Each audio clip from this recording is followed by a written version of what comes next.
کسی ڈاکو کے الفاظ آج بھی میرے کانوں میں اسی طرح گونجتے ہیں جب اس نے کہا میں ڈاکو ضرور ہوں پر بے غیرت نہیں ہوں۔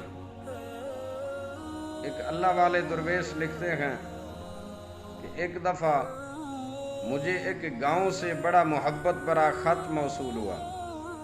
خط کے اندر یہ لکھا تھا کہ مولانا صاحب ہمارے گاؤں میں آج تک عظمت مصطفیٰ کریم صلی اللہ علیہ وسلم پر بیان نہیں ہوا۔ ہمارا دل کرتا ہے کہ آپ ہمیں وقت عنایت کریں تاکہ ہم تیاری کر لیں، عظمت مصطفیٰ کریم صلی اللہ علیہ وسلم کا ہم جلسہ کروائیں۔ وہ کہتے ہیں میں نے محبت بھرے جذبات دیکھ کر خط ان کو لکھ دیا کہ میں فلاں تاریخ کو حاضر ہو جاؤں گا۔ دیے گئے وقت پر میں ٹرین پر سے سوار ہوا اور مقررہ مقام پر پہنچا۔ ٹرین سے اتر کر تانگے پر بیٹھ کر گاؤں پہنچ گیا تو آگے میزبانوں نے مجھے ہدیہ پیش کر کے کہا مولانا صاحب آپ جا سکتے ہیں، ہم بیان نہیں کروانا چاہتے۔ میں نے وجہ پوچھی تو کہنے لگے ہمارے گاؤں میں 90% قادیانی ہیں، وہ ہمیں دھمکیاں دیتے ہیں اور کہتے ہیں کہ نہ تو تمہاری عزتیں اور نہ مال نہ گھر بار محفوظ رہیں گے اگر تم نے عظمت مصطفیٰ کریم صلی اللہ علیہ وسلم پر بیان کروایا۔ وہ کہنے لگے مولانا صاحب ہم کمزور ہیں، ہم غریب بھی ہیں، تعداد میں کم بھی ہیں، اس لیے ہم ایسا نہیں کر سکتے۔ علامہ صاحب کہتے ہیں میں نے لفافہ ان کا واپس کر دیا اور کہا کہ بات تمہاری ہوتی یا میری ہوتی تو میں واپس چلا جاتا، لیکن اب بات ہے پیارے مکی مدنی آقا مدینے والے حبیب کی اور اللہ کے پیارے محبوب کریم صلی اللہ علیہ وسلم کی عزت کی۔ اب تم گواہ ہو جاؤ کہ بیان ہوگا اور ضرور ہوگا۔ وہ گھبرا گئے کہ حضرت آپ تو چلے جائیں گے، مسئلہ تو ہمارے لیے کھڑا ہو جائے گا۔ وہ کہتے ہیں میں نے کہا مجھے یہ بتاؤ کہ اس گاؤں کے آس پاس کوئی ڈنڈے والا یعنی کوئی بااثر گنڈا ہے؟ انہوں نے بتایا کہ گاؤں سے کچھ دور ایک نورا نامی ڈاکو رہتا ہے، پورا علاقہ اس سے ہر وقت ڈرتا ہے۔ مولانا کہتے ہیں میں نے کہا مجھے لے چلو نورے کے پاس۔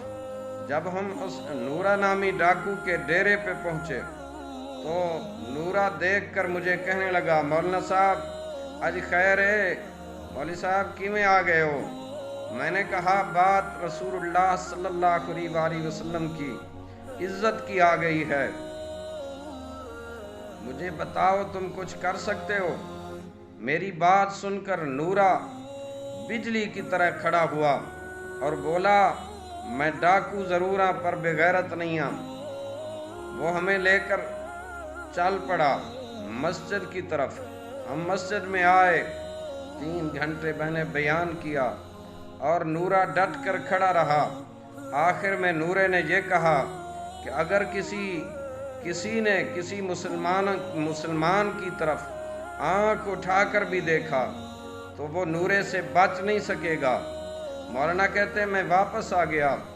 کچھ مہینے بعد میرے گھر پر ایک آدمی آیا، میں نے دیکھا کہ اس کے سر پر عمامہ ہے، چہرے پر حسین داڑھی سجی ہے اور زبان پر درود مصطفیٰ کریم صلی اللہ علیہ وسلم کا ورد ہے۔ میں نے پوچھا کون ہو؟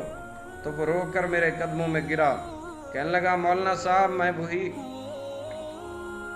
نورا ڈاکو ہوں۔ جب اس دن میں واپس گھر کو لوٹا میں جا کر سو گیا۔ میری آنکھ کیا لگی کہ میرے دل کی آنکھ بیدار ہو گئی۔ خواب میں پیارے مصطفیٰ کریم صلی اللہ علیہ وسلم تشریف لائے۔ میرے حبیب کریم صلی اللہ علیہ وسلم نے میرا ماتھا چوما اور فرمایا نورا آج تو نے میری عزت پر پہرا دیا ہے، تیرے اس عمل سے میں بھی اور میرا اللہ بھی بہت خوش ہو گئے، تیرے سارے پچھلے سب گناہ معاف فرما دیے ہیں۔ مولانا صاحب اس کے بعد میری جو آنکھ کھلی تو سب کچھ بدل چکا تھا. اب تو ہر وقت آنکھوں سے آنسو خشک نہیں ہوتے. آپ کی وجہ سے میری زندگی بدل گئی, میری آخرت سنور گئی. اے میرے پیارے اللہ, جو شخص بھی رسول اللہ صلی اللہ علیہ وسلم کی عزت اور ناموس کے دفاع کے لیے کھڑا ہو, تا قیامت تو اس کی مدد بھی فرما. اے پاک پروردگار, تو اس پر مدینے والے حبیب کریم صلی اللہ علیہ وسلم کی نگاہ کرم بھی شامل حال فرما, اور اپنا خاص حفظ و امان بھی عطا فرما.